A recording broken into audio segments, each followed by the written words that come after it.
আঞ্চলিক রাজনীতিতে ভারতের মূল্যবান এক বাজির ঘোড়া ছিলেন শেখ হাসিনা। গত ৫০ বছর ধরে তার উপর বেহিসাবি বিনিয়োগ করে গেছে নয়াদিল্লি। ক্ষমতা হারিয়ে প্রতিবেশী রাষ্ট্রে আশ্রয় নেয়ার পর থেকে এখনও অনিশ্চিত স্বৈরাচারী এই নেত্রীর ভবিষ্যৎ। বর্তমান পরিস্থিতি হাসিনার পক্ষে না থাকলেও মোদী সরকারের শীর্ষস্থানীয় কিছু কর্মকর্তা ও প্রভাবশালী একটি মহল মনে করেন দিল্লির উচিত ক্ষমতাচ্যুত আওয়ামী লীগ নেত্রীকে আবার বাংলাদেশের রাজনীতিতে ফিরিয়ে আনা। দরকার হলে চাপ প্রয়োগ করতে হবে অন্তর্বর্তী সরকার ও সেনাবাহিনীর উপর। আন্তর্জাতিক সংবাদ মাধ্যম বিবিসি প্রকাশিত এক প্রতিবেদন বলছে, ভারতে উচ্চ পর্যায়ের নীতি নির্ধারকদের অনেকের বিশ্বাস, দেশীয় রাজনীতির অঙ্গনে এখনও শেষ হয়নি শেখ হাসিনার প্রভাব।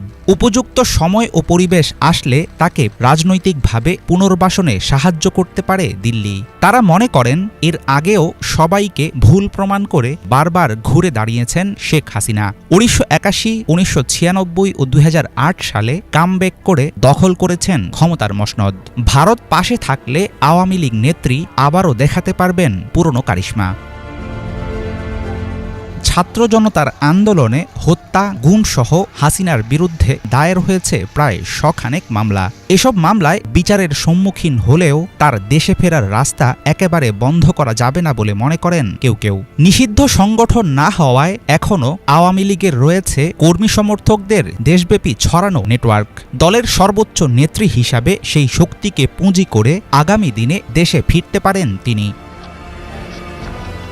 ভারতের সমর্থন থাকলেও হাসিনাকে নিয়ে আশাবাদী নন অনেক বিশ্লেষক। বাংলাদেশের রাজনীতিতে স্বৈরাচারী এই নেত্রীর জন্য গ্রহণযোগ্য জায়গা তৈরি করা প্রায় অসম্ভব কাজ হবে বলে মনে করেন ওপি জিন্দাল গ্লোবাল ইউনিভার্সিটিতে আন্তর্জাতিক সম্পর্কের অধ্যাপক শ্রীরাধা দত্ত।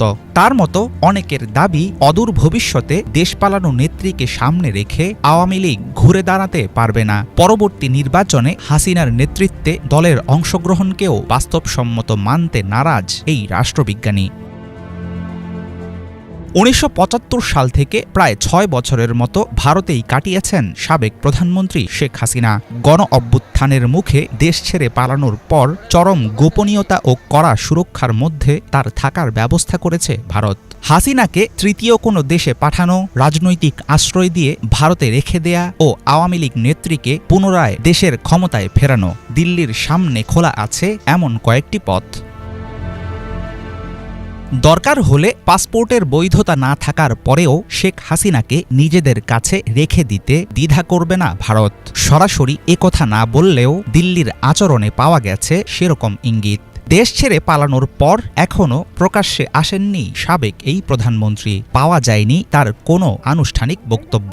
তাকে নিয়ে ভারতের রহস্যময় গোপনীয়তা উস্কে দিচ্ছে নানা রকম কূটনৈতিক পদক্ষেপ ও ষড়যন্ত্রের গুঞ্জন। এমন পরিস্থিতিতে হাসিনা সংশ্লিষ্ট বিষয়ে বাংলাদেশকে রাখতে হবে সতর্ক নজর। হাফিজুল ইসলাম, বাংলা ভিশন।